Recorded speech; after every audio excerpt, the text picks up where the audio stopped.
గురుమధ్యే స్థితం విశ్వం విశ్వమధ్యే స్థితో గురుర్విశ్వం నచాన్యోస్తి తస్మై శ్రీ సాయి గురవే నమః. మన సనాతన ధర్మం ఏం చెప్తుందంటే కర్మ సిద్ధాంతం చెప్తుందండి. కర్మ సిద్ధాంతం ఏంటంటే నువ్వు ఏదైనా పని చేస్తే ఫలితం వస్తుందన్న అని చెప్తుంది. అది ఎంత అద్భుతంగా ఉంది. ఫలితం ఆపోజిటా?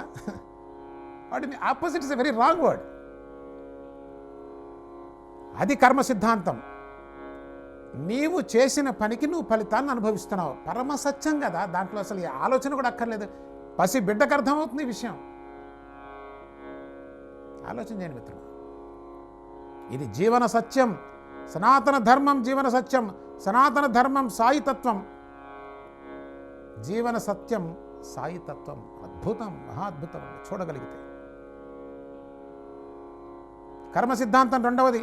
సనాతన ధర్మాన్ని ఊపిరండి. ఏం చెప్తున్నది కర్మ సిద్ధాంతం అంటే, నీవు చేసిన పనికి ప్రతిఫలం అనేది తప్పకుండా నీకు వస్తుంది నాన్న.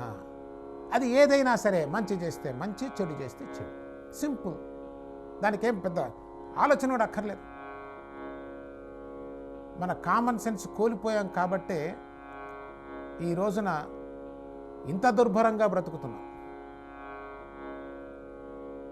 మన అమృతాన్ని మనం కాలదనుకున్నాం. కానీ వెస్ట్రన్స్ అంతా తెలియగల వాళ్ళందరూ ఈ అమృతాన్ని వాళ్ళు జరుగుతున్నారు. ఎందుకంటే ఇది చెత్త తేలిపోయింది వాళ్ళ దగ్గర ఉన్న విషయం. ఏం సరుకు లేదు. కానీ సనాతన ధర్మం అది నిత్య జీవనం అండి. నిత్య జీవనం సాయితత్వం. అది నిత్యం జీవంతో ఉంటుంది, లైవ్లీ. ఈ రెండు సిద్ధాంతాలు చాలా ప్రధానం. ఏమిటది? ఒకటేమో ఈశ్వరుడు అంతటా ఉన్నాడు, అద్భుతమైన సిద్ధాంతం. అది తిరుగులేదు. బ్రహ్మ సత్యం జగత్ మిథ్య, ఆదిశంకర్లు చెప్పిందే. ఇవన్నీ కూడా సమన్వయం అవుతాయి చూసుకోగలిగితే. ఆ దృష్టి ఉంటే, ఆ ఇంటెలిజెన్స్ ప్రాపర్ వేలో పనిచేస్తుంటే. కర్మ సిద్ధాంతం అద్భుతమైంది. నువ్వు పని చేస్తే ఫలితం అంతే నాయన. సింపుల్ కదా.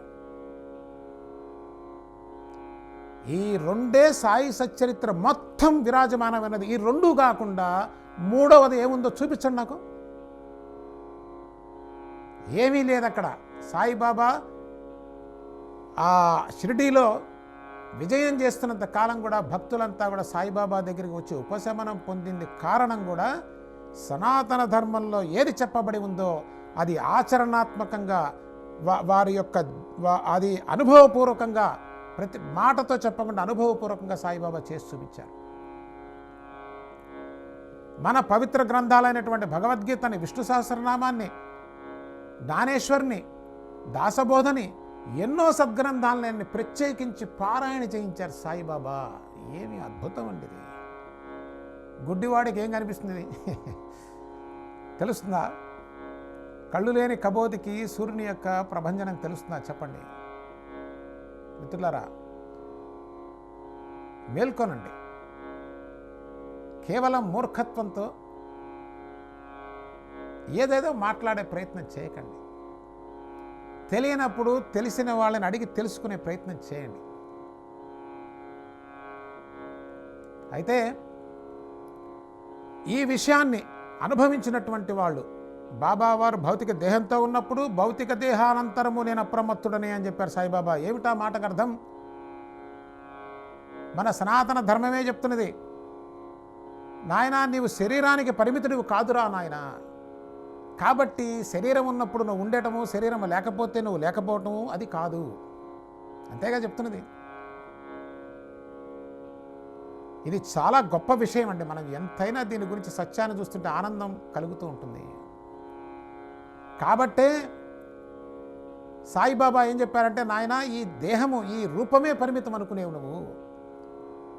ఇది ఉన్నప్పుడు నేనున్నాను, ఇది లేనప్పుడు నేనున్నాను, నా మీదే ఈ సర్వ జగత్తు ఆధారపడి ఉన్నదంటే this is the pinnacle, the final essence of సనాతన ధర్మ.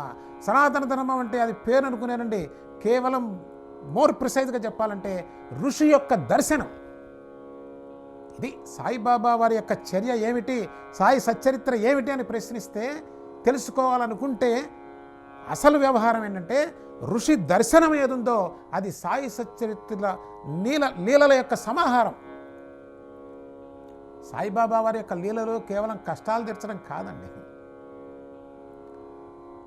సాయిబాబా దగ్గరికి వెళ్తే మనకి బాబా కష్టాలు తీరుస్తారని మనందరి యొక్క భావన. కానీ సాయి సచ్చరిత్రలో సాయిబాబా ఏం చెప్పారంటే, నేను ఏమీ చెయ్యను. ఇది అద్భుతమైన దర్శనం. ఇవి మనకు కనిపించవు. ఇద్దరికి సాయి సచ్చరిత్ర చదివిన వాళ్ళకి ఈ మాట చెప్తే భయం, ఎందుకంటే సాయిబాబా రక్షించిపోతామో ఏమైపోతానని. వాస్తవం చెప్తున్నాను వినండి. మరి సాయిబాబా సచ్చరిత్ర చెప్పారా లేదా శ్యామతో? బాబా మీరు ఇట్లా ఎందుకు చేస్తారు, అట్లా ఎందుకు చేస్తారు, మమ్మల్ని భయపెడుతున్నారు, తర్వాత ఇట్లా ఆనందం ఇస్తున్నారు మీరు అంటే, శ్యామ నేనేమీ చేయను అని చెప్తారు సాయిబాబా. సచ్చరిత్రలో ఉంది. ఏమిటో తెలుసా దాని అర్థం? మరి ఇంతమంది ఆనందం ఎట్లా పడుతున్నారండి? ఆనందం పడకుండానే ఇంతమంది పోతున్నారండి, ఇంతమందికి అమాయకులేనా అంటే కాదు కాదు. అసలు వాస్తవంగా జరుగుతున్నది ఏంటంటే, అక్కడ బాబా చెప్పింది పరమసత్యం. ఇప్పుడు ఏసీ రూమ్ ఉందనుకోండి, ఏసీ రూమ్లో చల్లగా ఉంటుంది, బయట మండిపోతూ ఉంటుంది ఎండ. ఎండలో నుంచి ఎవరైతే ఏసీ రూమ్లోకి వస్తారో వాళ్ళకి చల్లదనాన్ని ఇవ్వడానికి ఏసీ ఏం చేయాలి? ఏం చేయదని దాని లక్షణం. ఆ ఏసీ రూమ్లోకి రాగానే వాడికి చల్లదనం వస్తుంది, ఏం చేయక్కర్లేదు. ఏసీ ప్రత్యేకించి వాడికి చల్లదనం ఇవ్వాలి, వాడికి చల్లదనం ఇవ్వకూడదు, ఉండదు. అలాగే సాయిబాబా మూర్తి భవించినటువంటి ఆనంద ఘని, ఆనంద స్వరూపం, సత్యస్వరూపం సాయిబాబా. కాబట్టే నువ్వు కేవలం ఆ రూపాన్ని స్మరించిన, ఆ నామాన్ని స్మరించిన, షిరిడి వెళ్ళినా, నువ్వు ఎక్కడ ఉన్నా ఆ ఆరాలోకి వచ్చేసినట్లయితే మన స్మరణే కదండి. మనం అంటే ఏంటి? మన భావాల పుట్టే కదా. ఆ భావంలో ఎప్పుడైతే సాయిబాబా వచ్చారో, నువ్వు ఆ ఆనందం అనేది సహజ సిద్ధంగా నీ హృదయానికి తెలుస్తూ ఉంది. వచ్చే కార్యక్రమంలో మరిన్ని విషయాలు తెలుసుకుందాం.